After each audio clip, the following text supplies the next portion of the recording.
Hello everyone, welcome to yet another day in this Clown Decade, the decade where things are only going to get worse before they get better, and if you want to keep up with all things Clown Decade, please do subscribe to the channel, and of course, become a channel member. So today I want to go through how, regardless of how accurate or how, I guess, much of a sage you are, or sage you think you are, the right has a very, very real risk of just looking like complete weirdos, momentum-style ideologues, if you will, to the general public, and is going to put people off wanting to become right-wing. Now, as a bit of a culture warrior, I don't particularly want that. I am begging for the right to try and be normal, and I have to say I think they're failing. And I especially think that this is the case when it comes to the, well, younger actors on the right that appear to be pushed by, well, GB News and the like. But we'll get into that because not all of this article is particularly bad. And the article I'm referring to is on the front line in the Battle of Ideas at the Free Speech Festival. People were prophesying a race-fueled civil war, which is a particular aspect of the right that I think they're all getting a bit too excited about. I think the predictions of civil war are overblown, and frankly I think the people who are predicting it are basically rubbing their hands together and hoping for it, and yes, that is a very strange thing to do. So, "I'm gorging on ideas," said a young man in a long black leather coat, throwing his arms wide open. "I'm excited about ideas, and I'm very autistic." So, I don't really mind the nobodies of the young section of society on the right trolling journalists like this, because this guy is clearly a troll. And having a bit of a quote in an article that a few thousand people read on the left, that doesn't really matter. I'm more after the people who are consistently strange rather than a random person in a vox pop, though I would argue this certainly sets the tone for the rest of the article. "It was the first day of the 20th Battle of Ideas Festival, and the atmosphere, people kept saying, was more free-brow than ever, and I can understand that. What seems to have happened is that now that Starmer has got in, left-wing thought has just died a death because all these centre-lefty types got what they wanted, and it turns out what they wanted was basically everything the Tories were delivering, but slightly faster. And so the right-wing have noticed, I mean everyone's noticed, we're in a state of ideological chaos, and so everyone is trying to get their ideas out as quickly as possible, because a lot of people seem to think if you just throw ideas out, that's what's going to stick in the chaos. Luckily, the answer is no, it won't. So this is a little bit more of a white pilling video than a black pilling video, because I think the weirdos are all quite obvious, and I think over time they're slowly going to be put to the back of the queue when it comes to people who are asked to make speeches and such. But I still think that's going to take years rather than months, as I would like it to. So in a small room in Church House in Westminster, a panel of women were debating whether or not it was okay to smack your children. Again, not a great start, but, well, to be honest with you, I am against laws that stop parents from disciplining their children using physical force. Of course, there is a difference between doing that and beating your child. I have friends who were beaten as children, and I would say, yes, those parents should be facing the full extent of the law. Answers range from definitely yes, on balance, probably not. It was generally agreed smacking ought to be legal and shouldn't be conflated with violence. Okay. The debate was inspired by the New Statesman August cover story about gentle parenting, but most panellists did not like the idea. I suppose that means of gentle parenting. "Refusing to set boundaries means indifference, which is worse than hate," said Nancy McDermott, the author of The Problem with Parenting. She was pro-smack. And this is where the issue comes in. Not setting boundaries means indifference. That bit is true. Saying it's worse than hate is quite mad. Don't get me wrong, I like my hyperbole, and I understand that that is hyperbole, but you gotta be smart with it. You know, I would tend to try and limit my hyperbole if I were on a panel, I would like to imagine. And when it comes to videos like this, I've started saying I'm being hyperbolic more and more, because it just gives people a massive excuse to print stuff like, if you think there are no boundaries, you think that is worse than hate. I don't agree with that, and that is obviously hyperbole. Most of the audience have either smacked their kids or been smacked, and they were relieved to learn that was all right. Well, yeah, I'm kind of with them. We're in a world where, in Scotland, it's illegal to smack your child, no matter how hard or light. And, well, I think there's even an anecdote here, actually. A woman told a long story about subduing an aggressive 14-year-old. "I had him on the floor, rained a few gentle blows, and called the police." Sympathetic tuts. Well, what would you do with a violent 14-year-old? Exactly. A woman with nose, tongue and lip piercings testified next. She had 5 kids and tried smacking all of them to mixed results. Well, yeah, it depends on the child, and obviously depends on the parents as well. But honestly, I think if you've got a stable family with both a man and a woman, smacking needs to happen less. Could also possibly happen in lesbian and gay relationships. I'm not so sure on that, but they're rarer, obviously, than man and woman relationships. Ella Whelan, who co-convened the festival, argued that there was a crucial distinction between a smack from a loving parent and an unloving one. Again, I agree. I tried to picture a loving smack. Well, it's one where your kid's acting up, they keep going beyond the boundaries, and effectively you have to discipline them. They've had plenty of warnings, and they've still broken the boundary. Smack. Either on the side, on the bottom, on the arm. Again, this was just seen as normal parenting 10 years ago.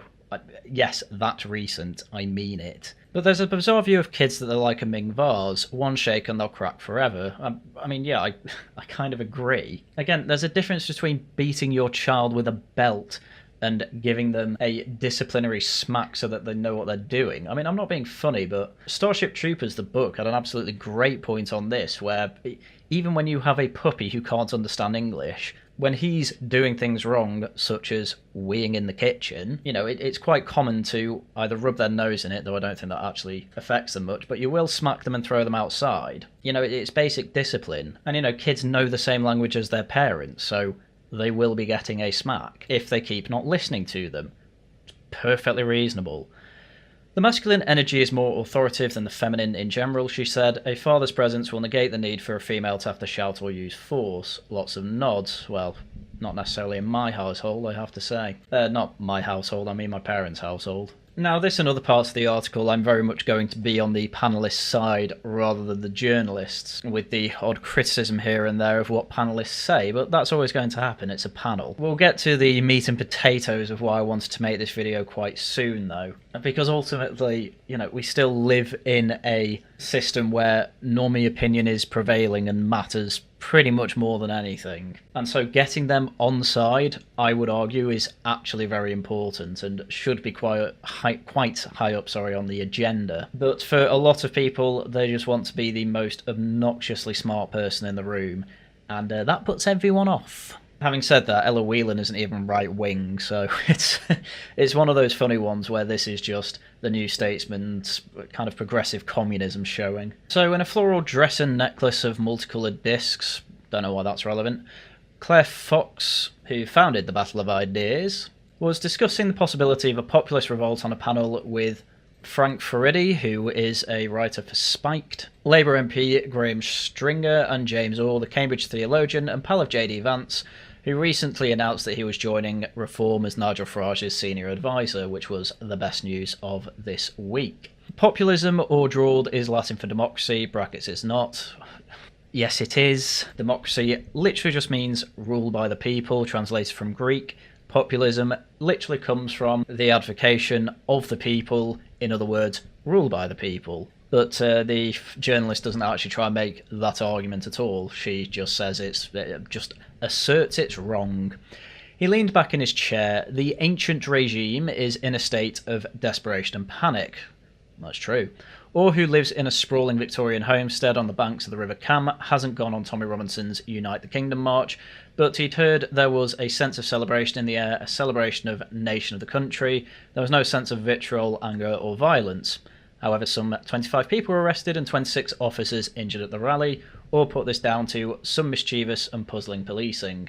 The puzzling policing I'm not particularly buying. I will be on the journalist side for that. But realistically, we're talking about 25 arrests out of at most 150,000, but even giving the most conservative estimate of 100,000, that's barely 0.01% of the people who attended. Sorry, but you cannot use that as representative. And it's also the classic thing lefties do. This person's rich, therefore can't represent the people. I mean, that is an argument that has not flown in this country for literally years.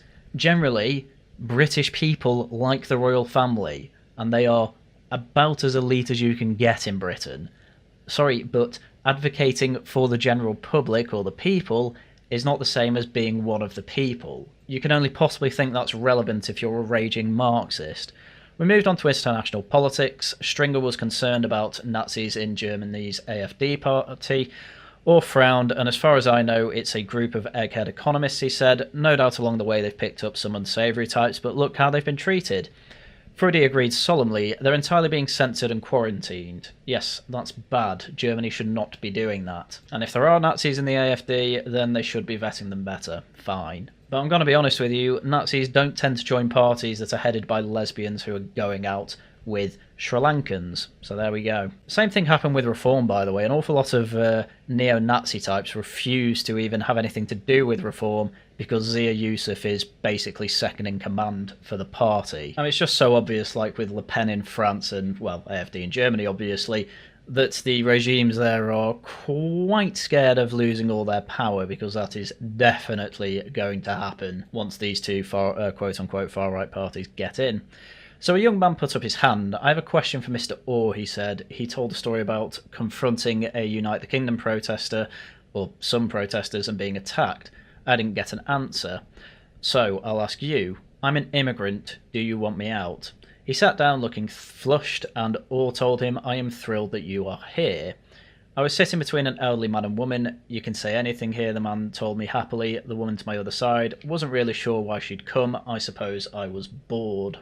Well, there could have been interesting things there, but this is the thing with immigrants. Because of the way the left try and frame the whole thing, and obviously that's what you're going to get from places like BBC News and ITV, possibly, definitely Channel 4, is a lot of immigrants here probably are going to get the idea that no immigrants are wanted at all in Britain or Unite the Kingdom or by Reform, which just isn't true. It's quite clear the standard is, please be a net payer into the system, and you can stay here as long as you have a job. And if you stay here long enough, you can even join the tribe, so to speak, and become a citizen.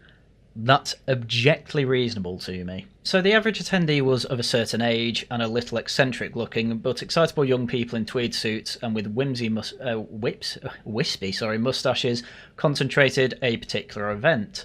A panel debating what's next for the young right. Well, that would make sense. Charlie Downs, campaign director for Restore Britain, was taking a lofty tone. It is my deeply held belief, he said, that just as there are a set of unchanging, eternal principles that govern the physical world, so too there is a set of unchanging principles that govern the metaphysical world, the realm of morality and truth and beauty and so on. Downs claims he wasn't really interested in contesting these ideas with opponents anymore. He had ascended to the metaphysical plane. Saying things like this, in my opinion, should genuinely get you blacklisted from any speaking event, because you have basically just said, I don't care about being challenged, I am not going to be challenged, I just want to say my piece, and that makes you a deeply, deeply unintelligent and frankly uninteresting person. You are someone who is not interested in ideas whatsoever, you are interested in spreading whatever ideology you happen to hold. In a place of free debate down... Again, this is the problem with people who say absolutely crazy things like this. It is a completely free pass for lefty journalists to basically make snide remarks like this at you that absolutely stick, because I end up agreeing with them. Downs had some suggestions. The leftist American podcaster Hassan Piker, for instance, could be imprisoned. To be fair, he does actually deserve that for literally all the violence that he has promoted, but I guess we'll ignore that. The Progress Pride flag, the flag of the regime, banned. That's pointless. It's disgusting, he said. It's anti-truth, anti-morality, anti-beauty. What type of argument is that for banning something? Something is ugly, ban it. It's anti-morality? Again, you're gonna have to make the argument for that, otherwise people are just gonna ignore you. A blue-haired woman behind me muttered, I don't think we should ban that. Obviously the implication here is that blue-haired woman must be a lefty. I don't think that's quite the case in this day and age, to be honest with you, but anyway. Downs then started talking about the tribes that formed England under King Alfred and Aethelstan. He was starting to lose the room. Yeah, I'm not shocked. I've mentioned it before, but the Zoomerwaffen is a clique of about, I don't know, 5 to 8 people. People like Steve Edgington, Connor Tomlinson, Charlie Downs, obviously, Harrison Pitt, Lewis Bracknell, basically everyone who works for Rupert Lowe. And it's much like when Steve Edgington kind of lost his audience a bit when he started asking some random black guy in the streets of London if he'd ever heard of, and they just listed a whole load of names from history, such as King Alfred, Aethelstan, and a few other kings of England that are lesser known, and other elites, I suppose. And the guy was just like, no, not really, I don't care. And this is the thing, nobody really cares. And I mean this, it's kind of a niche subject, medieval history, generally for people who are, well, let's say a little bit on the spectrum, and who quite like looking into things like that. I don't judge, I'm one of those people. But if you're trying to make your point across to normal people, you kind of need to give the whole context of this, and have a very good reason for bringing medieval kings up. Because not even the journalist could understand why you were saying this. It is simply the case, he concluded, that ancestry has to be a component of national identity and religion. Which, the ancestry to a lesser extent, I'll say. But religion is an absolutely crazy thing to say. We're in a country that's majority atheist. I mean this, it's people like Charlie Downs that are going to ruin the Christian revival, mainly because they are quite clearly only being Christian for the whole aesthetics of it, rather than having any necessarily deep understanding and relationship with God, which is the whole point of being Christian. People really aren't going to be on board with the Christian revival if the people representing it are all pretty much fake. The panel host asked who counted as more British, Bob Marley or Rishi Sunak. Downside, it brings me no joy to live in a time and feel called to do a job where I have to talk about these really dicey topics, he said. Shut up, you love saying this.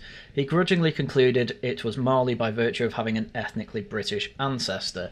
The reason that that's mad, by the way, is because Bob Marley pretty much spent his entire life in Jamaica and America. There was a 3-year stint where he was in England after an assassination attempt in Jamaica, and he referred to those 3 years as a self-imposed exile. He never saw himself as British, he never saw himself as English. He didn't really care that his dad was English because he was never around really while he was growing up. I mean, his dad died when he was 10, and even when he was alive, was barely involved in his life. Marley exclusively saw himself as Jamaican. And this is the ridiculous thing that a lot of people are doing. When it comes to, say, Rishi Sunak, he says he's English, he says he's British, and guess what? Most English and most Brits consider him that too. That, as far as I'm concerned, makes him British and English. Nobody is saying he has the English ancestry. Obviously that's all Indian, but that's talking about a completely different concept that can be related to identity. But in Britain and England, it's way less focused on than other countries such as, say, Japan. But what has Bob Marley done in his life that actually represented England? Nothing, really. Nothing at all. He represented Jamaica. So it's just a crazy thing to say. The problem with Charlie Downs and the rest of the Zoomerwaffen is that they're all basically closeted racists, and they're really bad at hiding it. And the more he gets away with saying things like this, the more he's going to push the boundaries, and he's going to find himself cancelled, because guess what? The right wing, generally, not full of racists. I think recent polling have found that the ethno-nationalist vote is pretty much at 8%. It's more than I thought, to be fair, but it's barely actually anything when it comes to the general population. That's why no one tries to effectively kowtow to it, because it doesn't win you votes, and the 8% you might win ends up losing you 60% or more, probably. It's just obviously not worth it. It doesn't represent anyone, more or less. Anyway, I will mention at that bit that I wanted a bit of a normie perspective on this particular segment.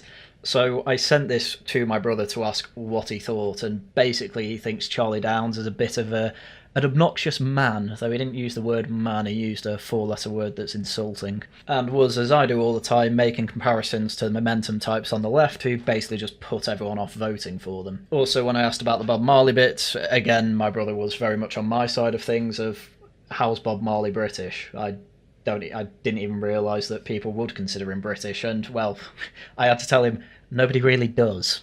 Downs here isn't even considering him British either, so I don't know what the hell he's talking about. Downs, I mean. Well, I do know what he's talking about. He's talking about the only thing that really matters is your ancestry. Well, I would love Downs to post his DNA results, because he's probably one of these people that's a massive English nationalist and then he turns out to be like 90% Welsh or something. Your Carl Benjamin types. Oh, I'm a massive English nationalist. Yes, ancestry does matter. Turns out he's 70% Welsh. Good one. Anyway, coming out of the panel, I spoke to a blonde man in his early 20s who said he was an ethno-nationalist.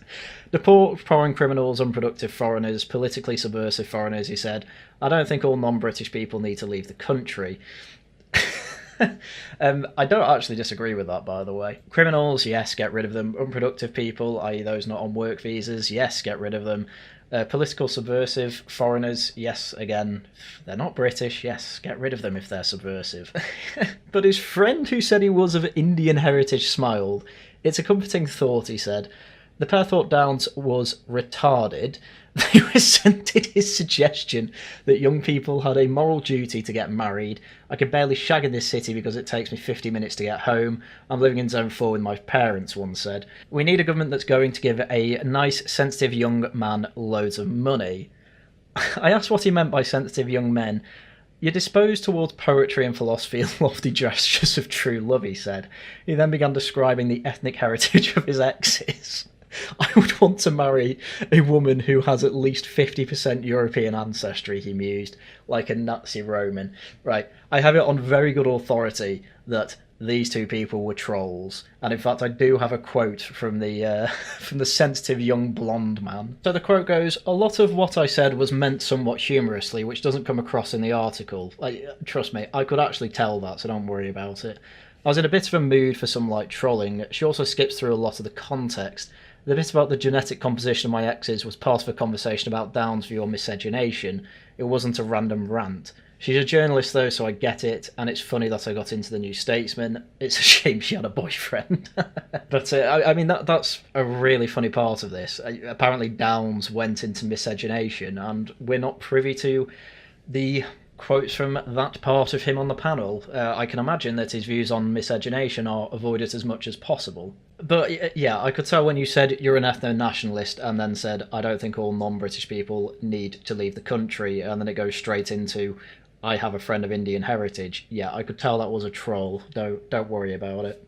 Having said that, though, there's a whole bunch of white nationalists who have Indian friends, so that could have caught me out, I guess. And also, if you're an ethno-nationalist, generally you don't think Downes is, and what he has to say is necessarily retarded. Yeah, basically I could tell it was a troll because of just how incoherent it is. Ethno-nationalists typically are quite incoherent, but this was another level of incoherency that, yeah, I guess was trolling. But well done for being called a Nazi Romeo, that must feel good. At the closing drinks on Sunday evening, a lot of people were worked up about an incoming race-fuelled civil war. This is another part of the right that absolutely grinds my gears. That's the elephant in the room. A man told me it would be a clash between Islamists and non-Islamists. I don't think the non-Islamist side will fight back, he said. They'll concede. His friend disagreed. Some will push back. Ugh. Someone else told me the revolt would look like a cross between the breakdown of the Balkan states and last American-style guerrilla warfare. I said I wasn't sure. I don't blame you. I don't see it happening either. To which someone replied, maybe that's because you're in the elite, he said. I hadn't considered that. Well, everyone I know isn't considered to be in the elite, and the only people I hear even remotely talking about civil war are people in this crazy media class / people on Twitter. Again, it typically seems to come from people who are rubbing their hands together as an excuse to fight, but these are people who generally I think will be not very good at it. If there's going to be violence on the streets, which obviously we did see some around the Southport time, it's going to be all incredibly localised, it's going to be, say, outside hotels, and it's going to be enough to get a few riot police in. I can't see it getting to full-blown streets need to be locked down and there's pot shots being taken around street corners, much like it was in Northern Ireland. If it does happen anywhere, it's going to happen in Northern Ireland. Anyway, to be honest, people say crazy stuff over closing drinks, so I'm not going to judge them too harshly on this anyway. I think if people are in sound mind, it gets quite hard for them to justify that there's going to be a civil war coming, though I can understand the issues with the tensions we have in the country at the moment. To say it's a race-fuelled civil war, though, again, I can't see it being particularly race-fuelled.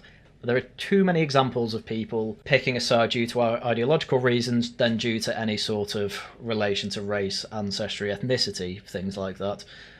How's it going to be a civil war if it's race-fuelled? I asked Fox if the conference had felt different this year. People are angry, as she said. They feel like no one is listening. For most of the stuff I've heard, I can see why. That was why so many went on the Unite the Kingdom demonstrations, she said. One thing people going into that march said was, I don't have to apologise for who I am.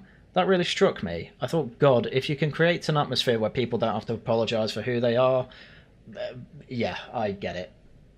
We are certainly crossing the Rubicon of people basically saying, yes, I am British, English, Scottish, well, you could always say you were Scottish, whatever. And, well, actually having a bit of pride in that again. We're seeing it with the Raise the Colours stuff.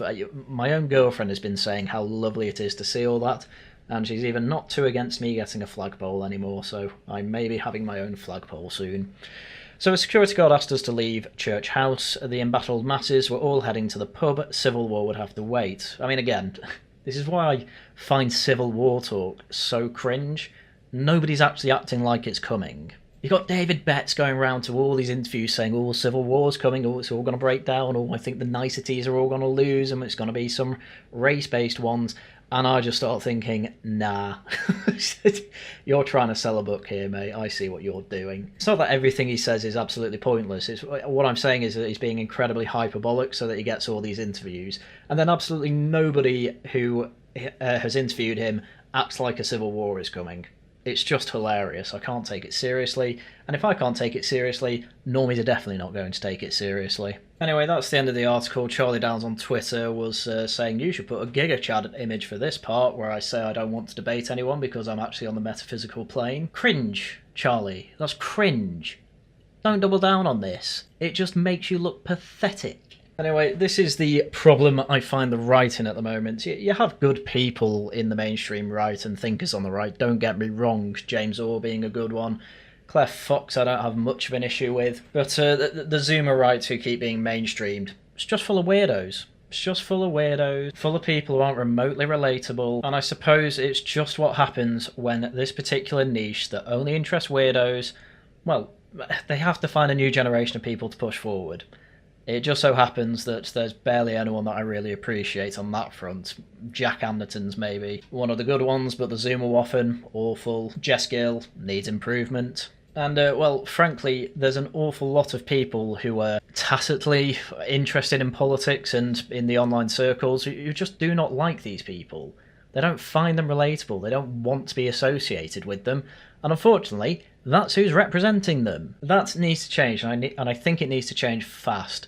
Luckily, I think as time goes on and there's less of a chaotic political scene, you're going to see other talents coming up, having a bit more of a foothold, who are frankly much less weird and are actually much better at engaging with the public and getting them on side. At the moment, we literally have people telling you they're not interested in any of that. They're not interested in winning hearts and minds. All they're interested in is feeling morally superior, and that is what killed the left. So let's deal with it while we can. The older people, they were being hyperbolic was my main issue with them, but really the main point of, or the thrust of this video is to once again complain about the Zoomerwaffen, who really, frankly, need to be put in their place and replaced with people who are just much better at winning over the public and making their case. Because frankly, the general result of that article is people wanting to spend time with the journalist who wrote it because she is quite clearly funny, rather than people like Charlie Downs. That's not good. Right, with that, that's everything I had for you for today. So, tomorrow Wolves of Westminster's out at 5 PM as usual. Just after that, I will be over on that Crime Guy stream doing his community quiz night over on his channel. I will put out a tweet for that and in the Discord, etc, etc, etc. Next Tuesday it's Tosh Talks. Next Wednesday we're playing more Life is Strange and videos out as and when I can make them. Right, subscribe, like, comment.